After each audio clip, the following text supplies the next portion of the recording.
بسم اللہ الرحمن الرحیم۔ محترم دوستوں، کیا آپ جانتے ہیں کہ ہم میں سے بہت سارے لوگ روزانہ کچھ ایسے کام کرتے ہیں جنہیں ہم نارمل سمجھتے ہیں، عام سمجھتے ہیں، لیکن اصل میں وہ گناہ والے، اللہ تبارک و تعالیٰ کی نافرمانی والے کام ہوتے ہیں اور ہمیں اس کا احساس بھی نہیں ہوتا۔ یہ گناہ والے کام ہمیں چھوٹے ضرور لگتے ہیں، لیکن دھیرے دھیرے یہ ہمارے دلوں کو سخت کر دیتے ہیں اور اللہ تبارک و تعالیٰ کی ناراضگی کا سبب بنتے ہیں۔ تو آئیے آج ہم آپ کے سامنے ان گناہ والے، نافرمانی والے کاموں میں سے 5 ایسے گناہ اور نافرمانی والے کاموں پر بات کریں گے جن سے ہمیں بچنا چاہیے۔ نمبر 1، جھوٹ بولنا۔ یاد رکھیں، جھوٹ بولنا گناہ کبیرہ ہے۔ یہ ایسا بڑا گناہ ہے کہ قرآن کریم میں جھوٹ بولنے والوں پر اللہ کی لعنت کی گئی ہے، جیسا کہ ارشاد باری ہے فَنَجْعَلْ لَعْنَةَ اللَّهِ عَلَى الْكَاذِبِينَ، کہ جھوٹ بولنے والوں پر اللہ کی لعنت برستی ہے۔ اسی طرح حضرت رسول اکرم صلی اللہ علیہ وسلم کا ارشاد ہے اِذَا كَذَبَ الْعَبْدُ تَبَاعَدَ عَنْهُ الْمَلَكُ مِيلًا مِّن نَتْنِ مَا جَاءَ بِهِ او كما قال علیہ الصلاۃ والسلام، کہ جب بندہ جھوٹ بولتا ہے، جب کوئی شخص جھوٹ بولتا ہے تو اس جھوٹ کی بدبو کی وجہ سے رحمت کے فرشتے جو اللہ تبارک و تعالیٰ نے ہمارے آس پاس مقرر کیے ہیں، وہ اس جھوٹ کی بدبو کی وجہ سے 1 میل دور چلے جاتے ہیں۔ 1 میل تقریباً 1.5 کلومیٹر کا ہوتا ہے، یعنی اس جھوٹ میں اتنی بدبو ہوتی ہے کہ اس بدبو کی وجہ سے رحمت والے فرشتے تقریباً 1.5 کلومیٹر دور چلے جاتے ہیں۔ آپ اس سے اندازہ لگا سکتے ہیں کہ جھوٹ کتنا سنگین، کتنا بڑا گناہ ہے، اللہ تبارک و تعالیٰ کو کتنا ناپسند ہے۔ لیکن اس کے باوجود آج ہمارے معاشرے میں جھوٹ بولنا کتنا عام ہو چکا ہے۔ لوگ بے فکر ہو کر جھوٹ پہ جھوٹ بولے جا رہے ہیں، لیکن انہیں اس کے گناہ ہونے کا احساس بھی نہیں ہے۔ اللہ تبارک و تعالیٰ اس گناہ سے ہم سب کی حفاظت فرمائیں۔ نمبر 2، غیبت کرنا۔ غیبت کہتے ہیں کسی کے پیٹھ پیچھے کوئی ایسی بات کہنا، اگر وہ سن لے تو اسے برا لگے۔ یہ بھی ایک گناہ کبیرہ ہے، جیسا کہ قرآن مجید میں اللہ تعالیٰ کا ارشاد ہے وَلَا يَغْتَبْ بَعْضُكُمْ بَعْضًا أَيُحِبُّ أَحَدُكُمْ أَن يَأْكُلَ لَحْمَ أَخِيهِ مَيْتًا فَكَرِهْتُمُوهُ، کہ ایک دوسرے کی غیبت نہ کرو۔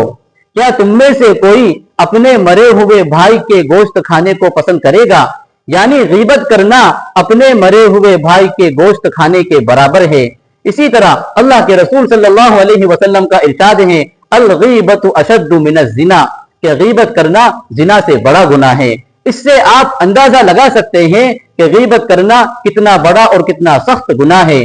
لیکن بڑے افسوس کی بات ہے کہ ہماری مجلسوں میں، ہماری باتوں میں غیبت بہت عام ہو چکی ہے۔ اللہ تبارک و تعالیٰ اس سنگین گناہ سے ہم سب کی حفاظت فرمائیں۔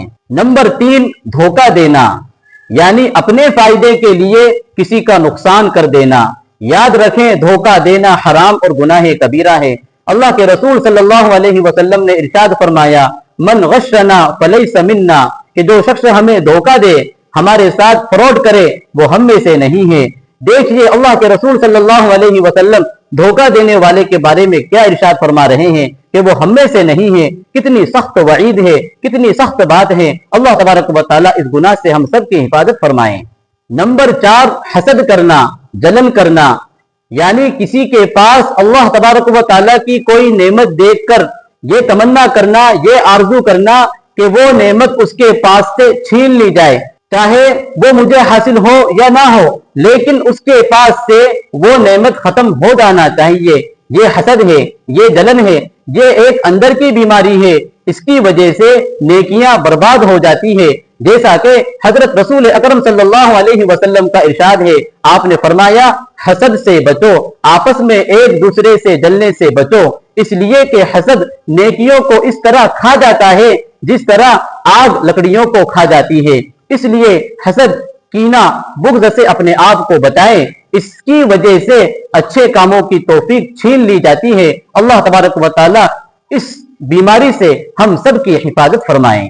نمبر 5، بد نظری کرنا، یعنی کوئی مرد کسی نامحرم عورت کو بری نیت سے دیکھیں، گناہ کی نیت سے دیکھیں، یا کوئی عورت کسی نامحرم مرد کو بری نیت سے دیکھے یا گناہ کی نیت سے دیکھے۔ بد نظری یہ بہت سنگین اور سخت گناہ ہے۔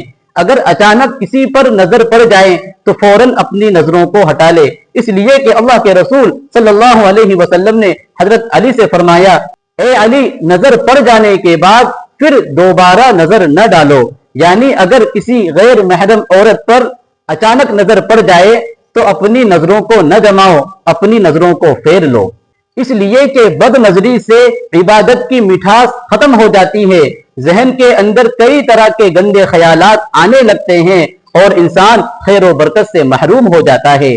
اور جو شخص اللہ کے خوف سے، اللہ کی رضا کے لیے بد نظری سے بچتا ہے، اپنے آپ کو بد نگاہی سے بچاتا ہے، تو پھر اسے ایمان کی حلاوت نصیب ہوتی ہے، ایمان کی چاشنی نصیب ہوتی ہے، اور اللہ تبارک و تعالیٰ کی طرف سے اسے نیک کام کی توفیق عطا ہوتی ہے۔ اللہ تعالیٰ سے دعا ہے کہ اللہ تعالیٰ ہم سب کو عمل کرنے کی توفیق عطا فرمائے اور اس طرح کے سارے گناہوں سے ہم سب کی حفاظت فرمائے۔